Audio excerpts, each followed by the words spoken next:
தமிழ்நாட்டில் ஒரு ராசிப்படி ஒரு ஜாதகப்படி ஆட்சிக்கு வரவே முடியாது. அவர் பையன் சும்மா சோட்டா பையன், அந்த சோட்டா பையன் அவன் என்ன பேச்சு பேசலாம், பேசக்கூடாது. ஒரு முதலமைச்சரை ரொம்ப தாழ்த்தி பேசுறதுன்னா உன் வயசுக்கு தகுந்த பேச்சு பேசணும். ஸ்டாலின் பொண்டாட்டி துர்கா ஸ்டாலினை பத்தி நாங்க பேசினா நீ ஒத்துக்குவியா? ஏன் கருணாநிதி பொண்ணு கனிமொழி நான் பேசினா ஒத்துக்குவியா? ஏன் உதயநிதி ஸ்டாலின் பொண்டாட்டி பேசினா ஒத்துக்குவியா? உங்க அம்மாவை பத்தி பேசலாம் ஒத்துக்குவியா? ஒரு சின்னம்மா ராஜாத்தியை பத்தி பேசலாம் ஒத்துக்குவியா? எங்களுக்கு எல்லாம் பேச தெரியாதா?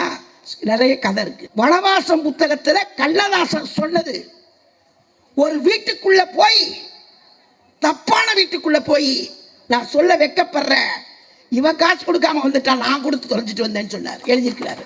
உங்க அப்பா கதை புத்தகத்துல நாருது. அதை விட பெரிய வேடிக்கை மு.க. ஸ்டாலின் கதை. சிலோன் லைலா மாடியிலிருந்து தள்ளிவிடப்பட்டு தற்கொலை செய்து கொண்டாள். எக்மோர்ல ஒரு லாட்ஜில் யாரால தெரியுமா? மு.க. ஸ்டாலினால. எப்படியாவது இந்த ஆட்சி போயிடணும்னு வரிஞ்சு கட்டிட்டு நிக்கிறான் மு.க. ஸ்டாலின். அந்த மேக்கப் கலையாம நாளுக்கு ஒரு விக்கு மு.க. ஸ்டாலின் கொண்டு வந்து உட்கார வை. அங்க ஒரு ஃபேனு, இங்க ஒரு ஃபேன், அங்க ஒரு ஃபேன், 3 ஃபேன் வை. அவன் அந்த இடத்துல ஒழுங்கா ஒரு நிமிஷம் உட்கார்ந்துட்டான்னா, ஏன்னா உட்கார மாட்டான், ஏன்னா விக்கு. இந்த 3 மாசமா கொஞ்சம் பேருக்கு வியாதி வந்திருக்கு.